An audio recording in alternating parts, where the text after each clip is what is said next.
दोस्तों, यह है जापान का सबसे इंटेलिजेंट आदमी और जब उसे अपना गुस्सा बाहर निकालना होता है तो यह आदमी अपने गुस्से को बाहर निकालने के लिए एक फल का इस्तेमाल करता है। इस आदमी ने अपना गुस्सा एक फल के जरिए बाहर निकालने का तरीका अपनाया है। यह फल कोई आम फल नहीं है, बल्कि यह उस आदमी के लिए अपने गुस्से को शांत करने का एक तरीका बन गया है। पहले वह फल को सही से काटता है, फिर उसे खाता है जब तक उसमें कुछ बचता नहीं है। लेकिन कहानी यहीं खत्म नहीं होती। असल में यह आदमी एक जॉब करता है जहां उसे भारी मशीनरी जैसे कि जेसीबी चलाने का काम मिलता है। उसे एक टेस्ट पास करना होता है जिसमें उसे जेसीबी की मदद से पानी उठाना और उसे सही दिशा में घुमाना होता है। यह कोई आसान काम नहीं है। अगर वह यह टेस्ट पास नहीं करता तो उसकी नौकरी जा सकती है। लेकिन यह आदमी बहुत जल्दी यह टेस्ट पास कर लेता है। अब बात करते हैं इस आदमी की एक और अजीब आदत की। वह अपनी लकड़ी की एक चीज को एक अलमारी में रखता है और कभी कभी उस चीज को जलाता भी है। यह कोई साधारण आग नहीं है, बल्कि यह एक खास तरीके की आग होती है जो कम प्रदूषण पैदा करती है। विदेशों में इस तरह की आग का इस्तेमाल किया जाता है जो पर्यावरण के लिए भी कम नुकसानदायक होती है। अब बात करते हैं उसकी रोजमर्रा की जिंदगी की। वह एक कार चलाता है जो बाकी कारों के मुकाबले काफी सस्ती होती है। लेकिन जब उसे रहने की जगह की जरूरत होती है तो वह एक एयर हाउस का इस्तेमाल करता है।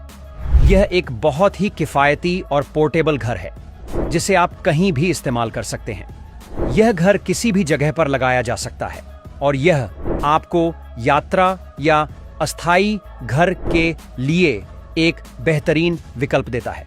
इस आदमी की एक और दिलचस्प आदत है। एक दिन वह एक लड़की को जूते पहनने में मदद करता है। वह बिना किसी स्वार्थ के उसे मदद करता है।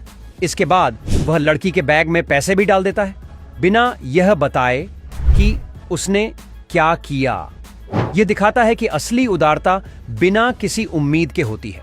वह सिर्फ अपने अच्छे काम करता है और किसी को यह नहीं बताता कि उसने क्या किया। अब बात करते हैं एक और दिलचस्प घटना की।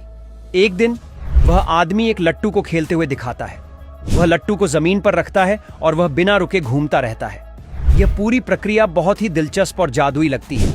यह केवल एक खिलौना नहीं है, बल्कि यह एक कौशल है जो सालों से लोग सीखते आ रहे हैं। इस आदमी का एक और खास काम है जो वह करता है। वह आइसक्रीम बनाता है। लेकिन वह सिर्फ 2-3 तरह की आइसक्रीम नहीं बनाता। वह अपनी आइसक्रीम को ग्राहकों के स्वाद के हिसाब से बनाता है।